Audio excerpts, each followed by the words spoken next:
Lepo pozdravljeni in dobrodošli v novi oddaji Začnimo teden z Livisorom. Leto 2023 tako zelo vztrajno ponavljam, kako zelo je čas dela na sebi, osebnostne rasti, duhovne rasti, podzavesti, tega, unga, tretjega. Dajmo današnjo oddajo nameniti točno temu, kako si lahko vzamemo kvaliteten čas za sebe. Torej, potrebovali boste, ne bom rekla papir, ampak kar zvezek, predlagala bi pa takole. Dajte morda najprej tej oddaji prisluhniti, pa pojdimo skupaj skozi te vaje pristno. Pa nočem reči, da sicer niste pristni, ampak tisto prvič, ko nekaj slišimo, prvič, ko se z nečim srečujemo, morda drugače doživimo kot kasneje.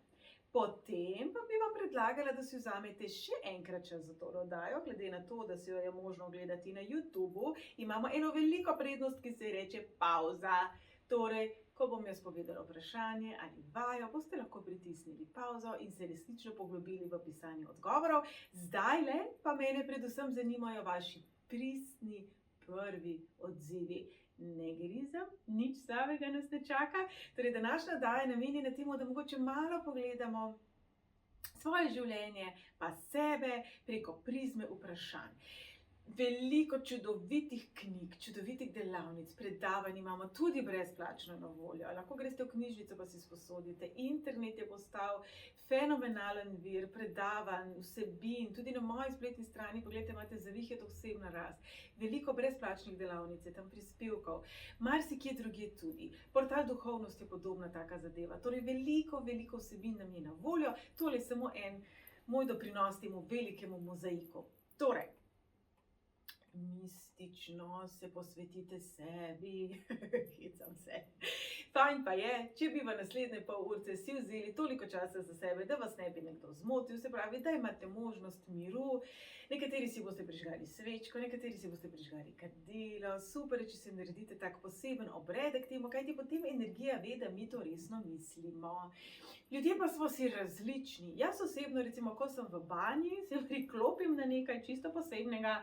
Moram reči, moja kreativa je veliko bolj ustvarjalna, takrat, ko si privoščim resnično neko sproščujočo kopel, si pa mislim, da gre za popolnoma logično posledico tega, da se enostavno preprosto sprostim. Torej, karkoli je tisto, kar vam pomaga najti svoj mir, si to privoščite, kadarkoli v resnici želite globoko delati na sebi. Kar pomeni tudi, ko beremo knjigo. Tudi sama se včasih ujamem, preberem stran, pa nisem čez ziher, kaj sem prebrala. Pa mi je mogoče en stavek ful v redu, preostalih nekaj odstavkov gre pa kar mimo.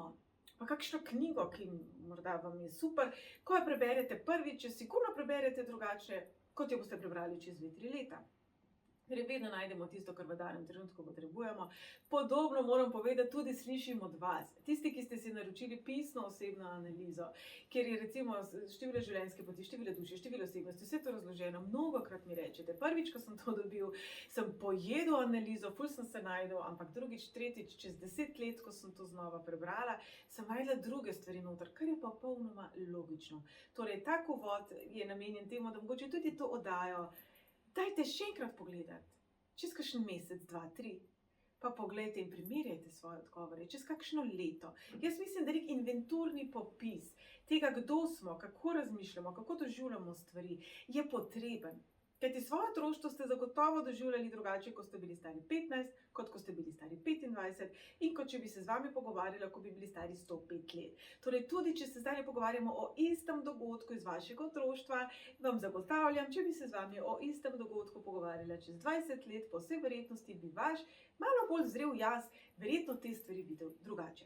Torej, jaz upam, da zdaj zapisati že imamo, jaz sem pripravljen, imam tak čudovit zveščič, ki sem si ga prinesla z mojega prvega potovanja v Ekvadorju. Nekateri boste vzeli zelo resen zvezek, nekateri boste vzeli navadno beležko, vse je v redu. Edino moje priporočilo je, prihranite svoje odgovore ravno zato, da jih boste lahko naslednjič primerjali. Kuli v roke, tudi moj kuli je strašno resen, Joda mi bo dal vso modrost tega sveta, medtem ko bomo mi tole počeli. Pričela bom pa takole. Kaj pa pravzaprav je modrost? Kaj pravzaprav je pamet? Kaj pravzaprav je duhovno življenje? Duhovna izpolnitev? Mnogi izmed nas rečemo, ali pa veliko krat slišimo, ko nekdo reče, jaz ful delam na sebi, sem ful duhoven. Zdaj se bom malo pošalila. Ampak veste, mačke, ne? Mačke so res duhovna bitja. Mačke res vejo, kaj hočejo, res so v vsakem trenutku v stiku s seboj, ni jih strah jim to pokazati. Verjemite, jaz sem zelo mačja oseba, imam 2 mucki doma. Muce nimajo zadržkov pri tem, da nas grdo pogledajo in pravzaprav njihova samopodoba je skrajno pozitivna. Torej, bodimo bolj podobni muckam, bomo temu rekli. Marsikdo reče, da so samo svoje, ampak jaz mislim, da jaz vidim, da so samo svoje, tako kot smo mi vsi. Morda gre za to, da želimo svoj ego nekako prenesti na nekoga drugega in nas zmoti, kadar to ne moremo. Ali bi se našli v tem opisu? Ali se kdaj zgodi, da se vam zdi, pa se mogoče tega ne zavedate, pa tega mogoče ne delate namerno, da bi mogli, ali pa da bi bilo tako fajn, če bi ljudje svet doživljali podobno kot vi. Torej, tisti, ki boste že zdaj pisali zvezek v roke, sicer pa pejmo po prvih odzivih, ki se nam utrnejo. Ali bi dejali, če bi pogledali nazaj svoje življenje, da ste živeli od trenutka, ko ste se rodili, do zdajle, izpolnjeno življenje. Je bilo barvito, je bilo nakrancljano z navihanostjo, s trenutki uporništva, s trenutki igrivosti, s trenutki ljubezni, zaljubljenosti. Kar dovolite odgovorom, da prihaja. Jaz verjamem, da naš nam bo takoj postregel z odgovori. Kolikokrat v življenju dopustimo, da ta pretirana barvitost, intenzivnost, cinglanje življenja nas pravzaprav zmedejo. Morda zelo dobro vemo, kdo smo. Morda zelo dobro vemo, česa si želimo. Ampak kaj, ko se vendarle v življenju toliko stvari pojavi, da nas preusmeri, da nas zmede, da pricinglja. Velikokrat se nam zgodi, da nam take bleščeče stvari veliko pomenijo, preveč pomenijo in nas nekako odtegnejo od tiste malo bolj resne poti, ki smo si jo zadali. Bi dejali, da se to vam kdaj zgodilo? Kaj pa je prednost tega? Kaj pravzaprav je lahko prednost tega, da ste zelo odločeni, to bom doštudiral, to bo moja služba, poročil se bom, poročila se bom, imela bom 2 otroka, enega psa, rdeče rože, zelene zaveze. Včasih, ko smo zelo začrtani, zelo prizemljeni, zelo usmerjeni, izgubimo vso to širino, vse te, bom rekla, druge nianse, druge možnosti. Včasih življenje razpade zato, da nam pokaže praznino, ki jo nato mi zapolnimo. Kaj je prvo, kar vam je zdaj prišlo na misel? Kdaj je vaše življenje razpadlo? Kdaj ste imeli morda vi občutek, da ste razpadli, da vam nič več ni jasen? Mislim, kaj je zdaj to? Vse mi gre narobe, vse delam prav, ful se trudim, knjige berem, delam na sebi, trudim se biti najboljši človek, kar sem lahko, zdaj je šlo pa vse. No, verjamem, da pred kamero razumete, da ne moram reči, kam? Si pa vsi kdaj to mislimo. Vsi smo kdaj v toku življenja delali vse prav, se trudili, pa je šlo vse narobe. Katero praznino vam je s tem življenju odprlo? Velikokrat tudi, ko govorimo o ljubezenskih odnosih, gremo narazen, nas nekdo prevara, smo zelo razočarani, izgubimo ljubljeno osebo, izgubimo službo. Kako zelo nas to zaznamuje? Pejte en tak trenutek. Ni prijetno, vem. Kaj pa je bilo darilo tega? Če bi se zelo trdno zdaj odločili, da boste brskali tako dolgo časa, da boste našli darilo tega. Kako lahko v največjem zanikanju, v največjem ne, v največji izgubi, ki ste jo doživeli v svojem življenju, najdete možnost za napredek, za rast. Včasih izgubimo službo, ogromno je teh inspirativnih zgodbic po internetu, vsi tudi koga poznamo, ki je zelo slabe situacije ustvaril nekaj zelo dobrega. Se pravi, izgubimo službo, se zapremo v garažo, začnemo slikati, ker nam to pomaga čez to travmatično izkušnjo. Ugotovimo, da v bistvu je ljudem kar všeč to, kar mi ustvarimo. Čez nekaj let morda imamo razstave in smo priznani slikar. To je tak zelo plastičen primer, ki ga rada povem recimo na svojih predavanjih, na svojih delavnicah. ki ga lahko razumemo, ker smo veliko takih zgodb in podobnih zgodb slišali, jih zasledili na Instagramu, na Facebooku, na socialnih omrežjih. Najdite eno tako zgodbo svojega življenja in jo zapišite, ki se je pričela z izgubo, z razočaranjem, z jokom, s solzami, z bolečino, s stisko, s strahom, z jezo. In zdaj kasneje iz tega pepela uničenja dvignilo v nekaj dobrega. Komu boste pripisali zaslugo za to? Osebi, ki vas je prevarala? Šefu, ki vas je odpustil? Življenju, ki je tako krivično in zlobno in slabo? Ali sebi, da ste iz teh ruševin, iz tega pepela, se vseeno dvignili? In veste, jaz mislim, da morda včasih malo preveč zahtevamo od sebe, malo preveč te pompoznosti, kajti dejstvo, da ste bili razočarani in ste se iz tega dvignili, priča, da ste močni. Morda pa ni treba preživeti vojno, potres, hudo prevaro, bolezen in tako naprej, da bi lahko rekli, moja zgodba je zgodba uspeha, je zgodba rasti. Ker jaz verjamem, da tako vaša, kot moja, kot zgodba vsakega bitja, je zgodba rasti. Vsi smo se rodili kot dojenček, pa smo se mogli naučiti jesti, obleči, hoditi in tako naprej. Vsi rastemo v vsakem trenutku življenja. Torej, če smo zdaj tukaj in sedaj, takšni kot smo, z vsemi napakami, z vsemi izzivi, z vsemi stiskami in z vso srečo, ki jo premoremo. Če gremo iz tega težkega trenutka v najlepši trenutek, ki se nam je do sedaj zgodil v življenju. Če zdaj plujemo po občutkih radosti, sreče, ko doživljamo nekaj kot svoj uspeh, kot svoj napredek, kot svoj dosežek. Ne rabite se poglabljati, kaj je to bilo, ne rabite argumentirati, kaj je to bilo. Samo pejte v ta občutek, ko ste bili na vrhu sveta, ko ste verjeli vase, ko je bilo vse the best.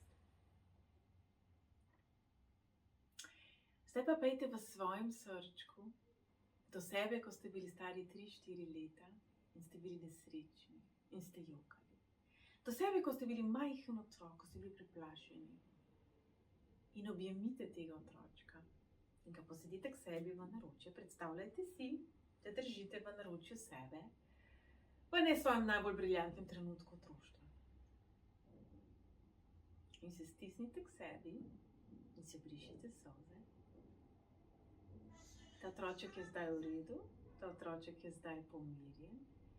Kaj bi preko svojih najlepših doživetij v življenju sporočili sebi, če bi lahko? Kaj bi sebi kot majhnemu otročku, ki je še hodil morda v vrtec ali pa se je čuval pri babici, kaj bi si povedali? Kaj bi bilo tisto primarno sporočilo iz občutka sreče, ki bi si ga zaupali? In kaj bi si povedali z vsem vedenjem, kaj življenje je, kaj vam je življenje do tega trenutka prineslo, izzivov, izgub, težkih situacij, neljubih situacij, trenutko tudi mogoče, kaj vam je bilo pa samo dolgčas. Kaj bi si povedali iz tega, kaj bi rekli, poslušaj ta-mala, poslušaj ti drobceno bitje. Življenje ne bo vedno lepo, glej, tudi tole te v življenju čaka.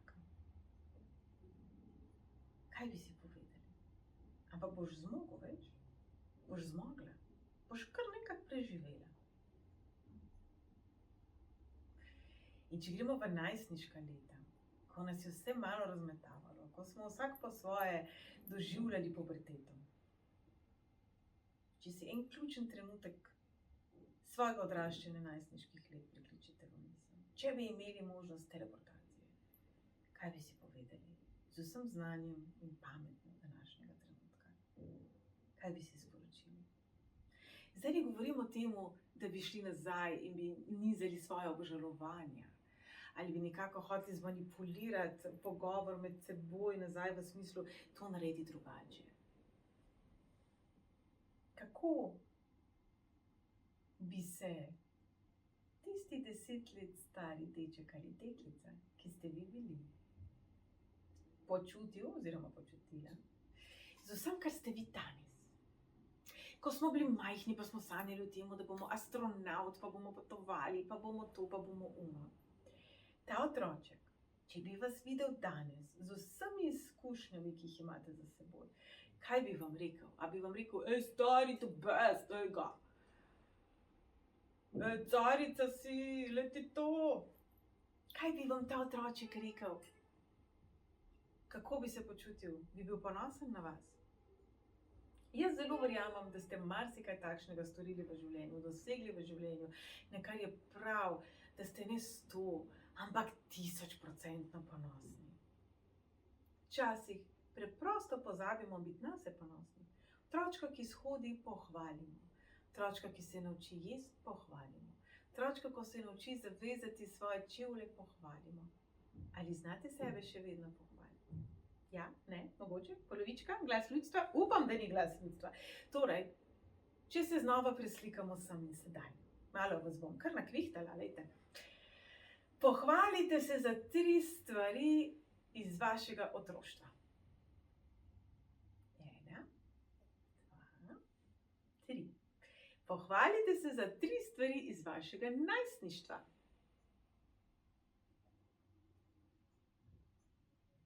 Jaz upam, da je to kar špricnilo na plano. Pohvalite se za 3 stvari iz vašega mladega, odraslega obdobja. Zdaj pa, da ne bom preveč predvidljiva. Pohvalite se za 3 stvari, za katere vas nihče ni pohvalil. Vi pa menite, da so dosežek. Bom počakala.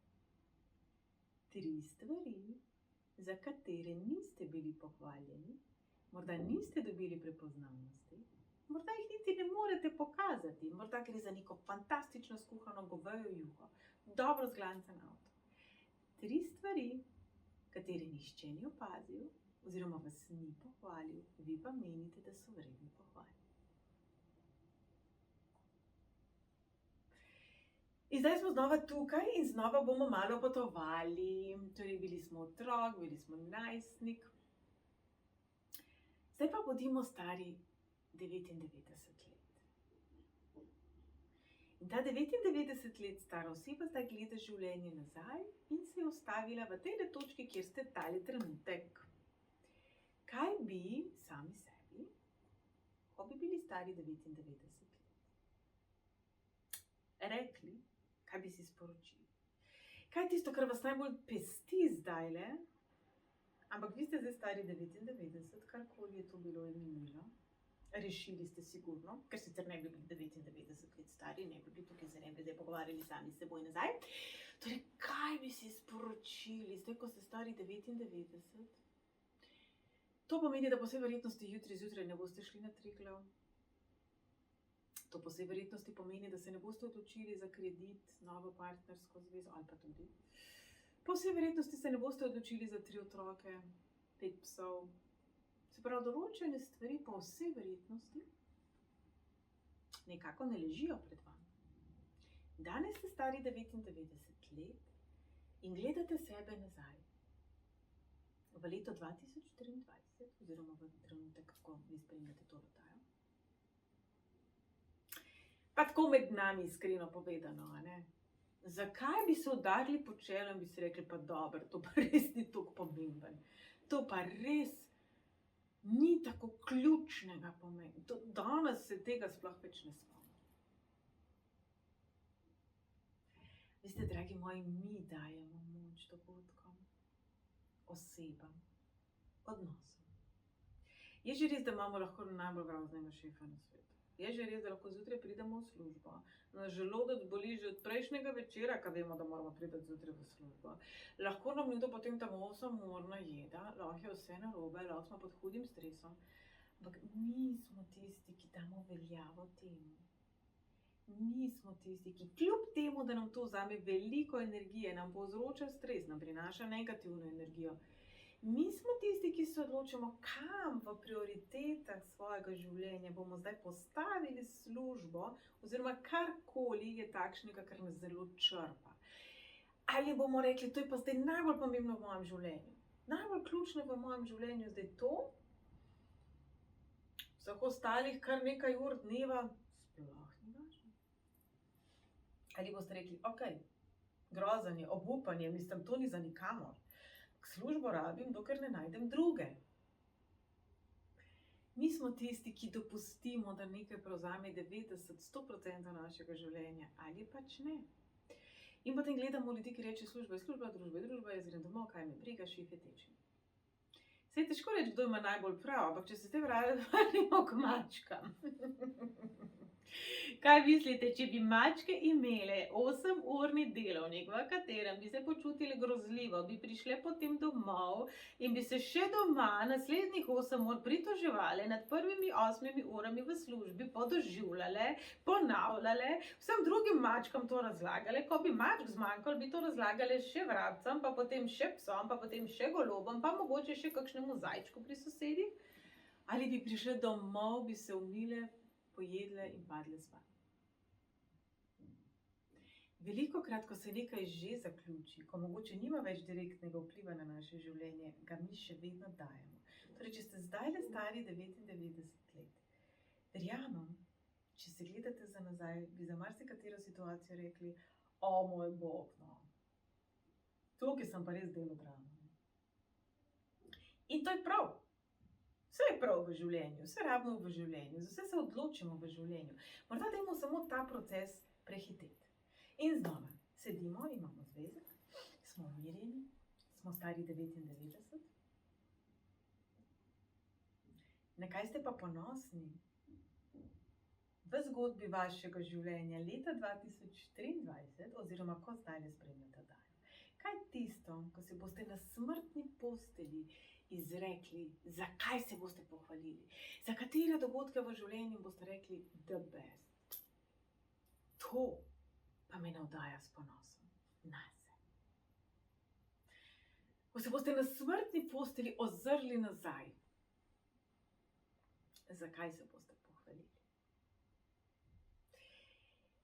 In ko boste na smrtni postelji se ozrli nazaj, če bi imeli to možnost, v kaj bi se spodbudili? Kaj je tisto, kar bi sebi rekli? Ega, hej, Tino, you got this, imaš to, dej. Kaj je tisto, za kar bi si pa nazaj rekli?